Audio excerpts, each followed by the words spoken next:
కార్మికులు పోరాడి సాధించుకున్న కార్మిక చట్టాలను అమలు చేయాలని కేంద్ర ప్రభుత్వం తీసుకొచ్చిన 4 లేబర్ కోడ్లను రద్దు చేయాలని సిఐటియు ఆధ్వర్యంలో నర్సాపూర్ పట్టణ కేంద్రంలో ప్లకార్డుతో నిరసన తెలిపారు. ఈ సందర్భంగా సిఐటియు జిల్లా ఉపాధ్యక్షులు కడారి నాగరాజు మాట్లాడుతూ కేంద్రంలో బీజేపీ ప్రభుత్వం మూడవసారి అధికారంలోకి వచ్చిన తర్వాత కార్మిక ప్రజా వ్యతిరేక విధానాలను అనుసరించడంలో వేగం పెంచిందని మండిపడ్డారు. కార్మికులు పోరాటాలు త్యాగాలు చేసి సాధించుకున్న కార్మిక చట్టాలను తొలగిస్తూ 4 లేబర్ కోడ్లను తీసుకురావడం దుర్మార్గమన్నారు. ఈ కోడ్ల మూలంగా కార్మికులు పూర్తి స్థాయిలో నష్టపోతారని గుర్తు చేశారు. అనేక సంవత్సరాలుగా ఉద్యోగ భద్రత, పర్మనెంట్, ఈఎస్ఐ, పీఎఫ్ కనీస సౌకర్యాలు కల్పించాలని డిమాండ్ చేస్తూ ధర్నాలు, సమ్మెలు, పోరాటాలు నిర్వహించిన ఫలితం లేదన్నారు. ఇప్పటికైనా ప్రభుత్వాలు స్పందించి కార్మికులకు న్యాయం చేయాలని డిమాండ్ చేశారు. లేని పక్షంలో పెద్ద ఎత్తున కార్మికులను ఐక్యం చేసి పోరాటాలు నిర్వహిస్తామని హెచ్చరించారు. ఈ కార్యక్రమంలో అంగన్వాడీ యూనియన్ జిల్లా అధ్యక్షురాలు అన్నపూర్ణ, మున్సిపల్ జిల్లా అధ్యక్షులు పుష్ప, కార్మికులు అశోక్, శంకర్, అనిత, సంగీత, రాములు, శంకరయ్య, ఎల్లం, నర్సింహులు తదితరులు పాల్గొనడం జరిగింది.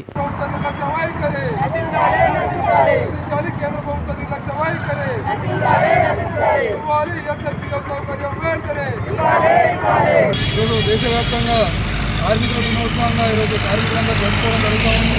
ముఖ్యంగా ఏదైతే కార్మికుల సమస్యలు పరిష్కరించడంలో కేంద్రంలో ఉన్న బీజేపీ ప్రభుత్వం కానీ రాష్ట్రంలో ఉన్న కాంగ్రెస్ ప్రభుత్వం పూర్తిగా విఫలమైనని చెప్పేసి ఈరోజు సిఐటి మేము చెప్తా ఉన్నాం. ముఖ్యంగా ఏదైతే నరేంద్ర మోడీ ప్రభుత్వం వచ్చిన తర్వాత మూడోసారి అధికారంలోకి వచ్చిందో గతంలోనే ఏదైతే కార్మిక చట్టాలు పోరాటాలు సాధించుకున్న చట్టాలను తుంగలో దొక్కుతూ ఈరోజు లేబర్ కోడ్లు తీసుకొచ్చిన వాతావరణం ఉంది. వెంటనే లేబర్ కోడ్లను రద్దు చేయాలని చెప్పేసి ప్రధానంగా డిమాండ్ చేస్తా ఉన్నాం. దాంతోపాటు ఏదైతే పెరుగుతున్న దానికి అనుగుణంగా కనీస వేతనాలు 26,000 రూపాయలు ఇవ్వాలని చెప్పేసి ప్రభుత్వ లెక్కలు చెప్తా ఉన్నాం. అదే పద్ధతిలో ఈరోజు ఇవ్వాలని చెప్పేసి కూడా మేము అడుగుతా ఉన్నాం. లేని పక్షంలో కూడా ఖచ్చితంగా మేము పెద్ద ఎత్తున కూడా పోరాటం చేస్తామని చెప్పి తెలియజేస్తా ఉన్నాం.